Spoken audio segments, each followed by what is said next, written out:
Come here. Come here. Come on. Come on. Come on. Come sit. Come sit. Yes.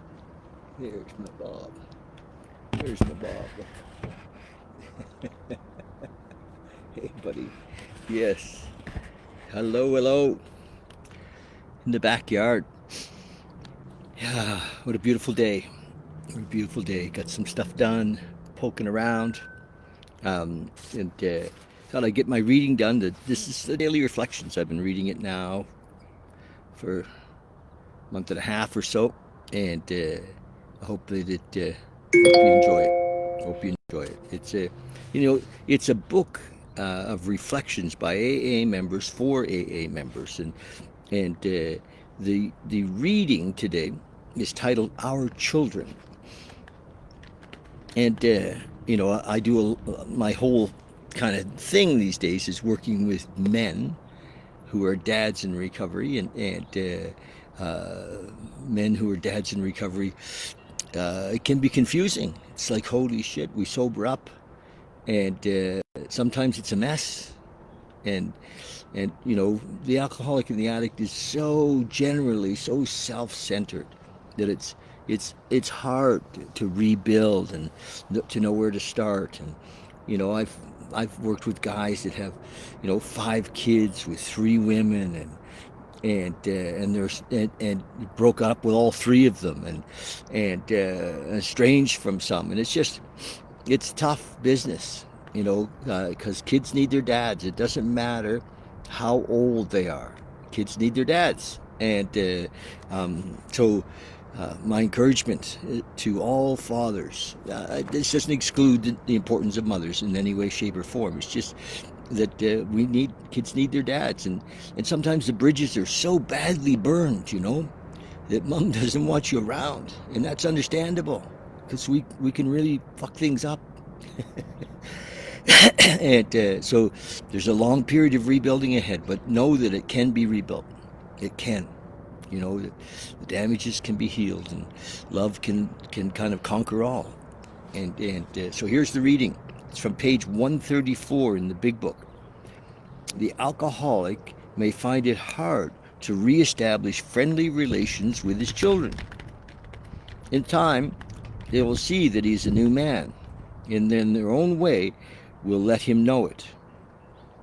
From that point on, progress will be rapid. Marvelous results often follow such a reunion. Yeah. Kids are naturally self-centered, and they make it all about them.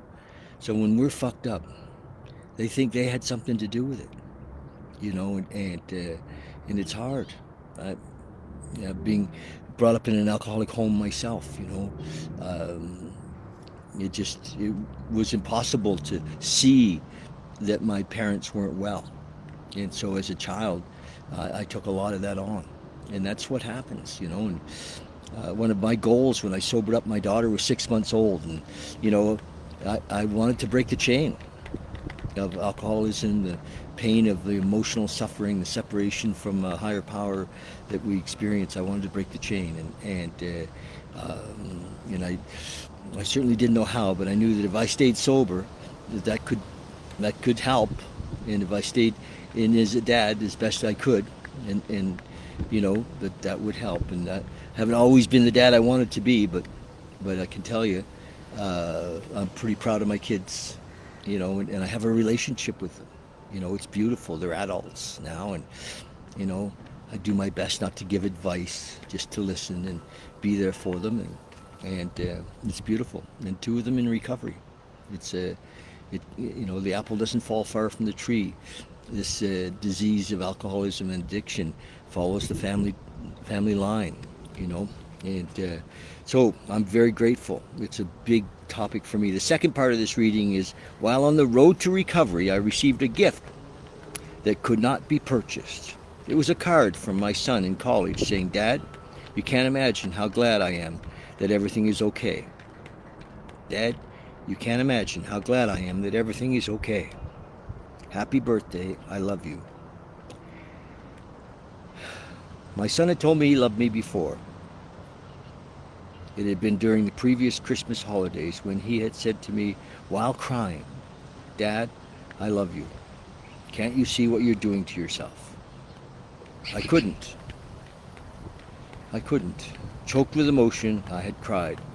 But this time when I received my son's card, my tears were tears of joy, not desperation. Beautiful story. Beautiful story. So I encourage all the men in recovery that, the relationships can be rebuilt. And for the mums, give dad a shot. He was sober, let him back in. Let go of our old resentments and our angers and damage is big, but kids need their dad. Kids need their dad. We all need our dad. So that's it. Love you guys. It's a beautiful message today. September 26th. Beautiful message. So meditation on Monday nights, you're all welcome. And Big Book Study on Friday. We're still on step 1, so come and join us on Friday night. Love you guys so much.